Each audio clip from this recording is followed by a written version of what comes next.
महीने ऐसे ही कमाई होती रही तो वो दिन दूर नहीं जब मेरे बंटू का इलाज हो जाएगा और वो पूरी तरह ठीक हो जाएगा। बंटू दिनेश का 7 साल का बेटा था और उसके दिल में छेद था। उसके ऑपरेशन के लिए डॉक्टर ने काफी खर्चा बताया था। दिनेश जब भी शाम को घर लौटता तो बंटू अक्सर उससे पूछता, पापा आपने मेरे इलाज के लिए पैसे जोड़ लिए क्या? अब कुछ ही महीनों की बात है बेटा, मैं जल्दी ही तेरे इलाज के लिए पैसे जोड़ लूंगा। ऊपर वाले की दुआ से अपना पेप्सी पानी पूरी का धंधा बहुत अच्छा चल रहा है। सच्ची पापा? फिर तो मैं भी आपके साथ खेल सकूंगा, दौड़ूंगा, भागूंगा और आप देखना फिर तो रेस में मैं ही फर्स्ट आऊंगा। दिनेश की बीवी संध्या जब भी अपने बेटे को ये कहते सुनती तो वो कहती, तू बिल्कुल भी परेशान मत हो बंटू, मैं रोज मंदिर जाकर तेरे ठीक होने के लिए भगवान से प्रार्थना करती हूँ। तू देखना भगवान तुझे बहुत जल्द ठीक कर देंगे। एक दिन दिनेश के ठेले पर हीरो नाम का अधेड़ उम्र का आदमी उसकी पानी पूरी चखने आता है। वो नशे में होता है, तभी उसकी नजर दिनेश के गले पर जाती है। किसी ने ठीक ही कहा था इसके बारे में, इसका गल्ला तो लबालब नोटों से भरा हुआ है भाई। हीरो एक ठग, शराबी और जुआरी किस्म का आदमी था। उसका काम ही लोगों को ये सब बुरी लत लगाना था। दिनेश के भरे गले को देखने के बाद हीरो उससे कहता है, अरे सुना है कि तेरे बेटे को कोई बड़ी बीमारी अभी है और उसके इलाज के लिए तुझे लाखों चाहिए?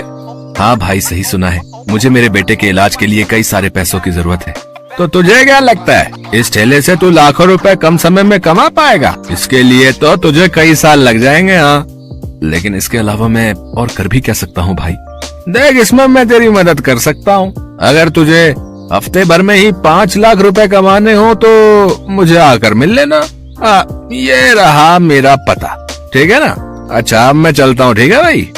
आखिर ऐसा कौन सा रास्ता है इसके पास जो ये मुझे एक हफ्ते में इतने पैसे कमा कर दे देगा? खैर मुझे क्या, मुझे तो बस अपने बेटे के इलाज के लिए पैसे से मतलब है। एक काम करता हूँ, एक बार जाकर इससे मिल ही लेता हूँ। यही सब सोचकर एक दिन दिनेश जाकर हीरो से मिलता है। उसे ऐसे सपने दिखाता है कि दिनेश ज्यादा पैसे कमाने के लालच में उनके साथ जुआ खेलने लग जाता है। कल मैंने 1000 रुपए लगाकर 2000 कमाए थे। ऐसा करता हूँ आज ठेले की सारी कमाई ही लगा देता हूँ, एक दिन में डबल कमाई हो जाएगी। धीरे धीरे दिनेश को जुए के साथ साथ शराब की लत भी लग जाती है। शराब की लत उसे ऐसी लगती है कि उसका अपने काम में मन ही नहीं लगता और वो ठेले पर खड़ा होकर भी शराब के नशे में डोलता रहता है। भैया एक प्लेट लगाना तो। अरे लगता है इस आदमी ने तो शराब पी रखी है। चलो चलो हमें नहीं खानी इसकी पानी पूरी, चलो दूसरी वाली पानी पूरी खाने चलते हैं। धीरे धीरे दिनेश के सभी ग्राहक कट जाते हैं और वो सभी दूसरे पानी पूरी वालों के पास जाकर पानी पूरी खाते हैं। ये देख भोला और राजू बहुत खुश होते हैं। देखा भोला, अपनी चाल कामयाब हो गई ना?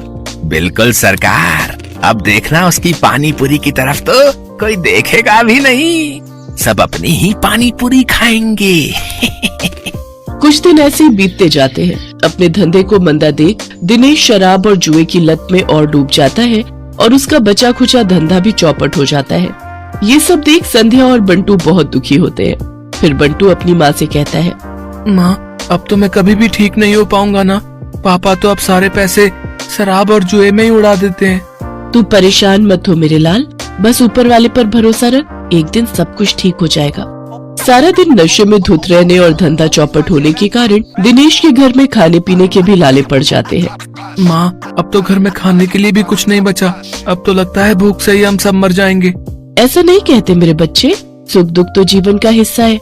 आज बुरा वक्त आया है, कल अच्छा वक्त भी आएगा। ऐसे ही कुछ समय और बीत जाता है। फिर एक स्टॉल भी लगाने को मिलेगा। मंगल राम चाट भंडार बाजार, वहाँ तो बड़े बड़े लोग आते हैं चाट खाने के लिए।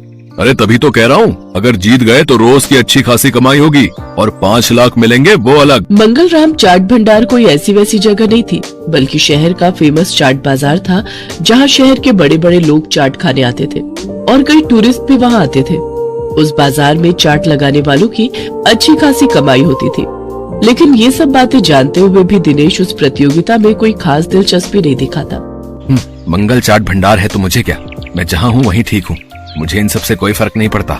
उधर भोला और राजू उस कंपटीशन के बारे में सुनकर आपस में कहते हैं, सुन भोला, इस कंपटीशन को तू जीते या मैं, मुझे कोई फर्क नहीं पड़ता, बस कोई और नहीं जीतना चाहिए। हाँ भाई, बस एक उस दिनेश का ही डर था, लेकिन वो तो हमारी कृपा से फेल हो चुका है, तो अब हम दोनों के अलावा उस कंपटीशन को कोई जीत ही नहीं सकता। अगले दिन हीरो भोला और राजू से मिलने आता है। क्यों भाई, मान गए ना मुझे? आखिर मैंने शराब और जुए की लत लगाकर उस दिनेश के धंधे को चौपट कर ही दिया भैया है? तुम्हारे एक बार कहने से ही तुम्हारे दुश्मन को कैसे ढेर कर दिया मैंने है? अगर वो ढेर नहीं होता तो हमारा धंधा आबाद कैसे होता भाई? उसकी पेप्सी पानी पूरी ने तो हम लोगों का धंधा ही चौपट कर दिया था भाई। तभी उनकी ये सारी बातें दिनेश सुन लेता है और अपने किए पर उसको बहुत पछतावा होता है। मैं भी कितना बेवकूफ था जो इन पाखंडियों के झांसे में फंस गया और बर्बाद हो गया। लेकिन अभी भी कुछ नहीं बिगड़ा है। मैं इन सबको मजा चखाऊंगा। मैं इस प्रतियोगिता में हिस्सा जरूर लूंगा। यही बात मन में ठाने दिनेश उस चाट प्रतियोगिता में हिस्सा लेता है और अपनी पेप्सी वाली पानीपुरी की रेसिपी से इस कॉन्टेस्ट को जीत लेता है, जिससे उसे 5 लाख का इनाम मिल जाता है। साथ ही मंगल चाट भंडार में स्टॉल लगाने के लिए जगह भी। इनाम से मिले पैसों से वो अपने बेटे का इलाज करवाता है। बंटू पूरी तरह से ठीक हो जाता है और वो भी दूसरे बच्चों की तरह खेल कूद करने लगता है। दिनेश की पेप्सी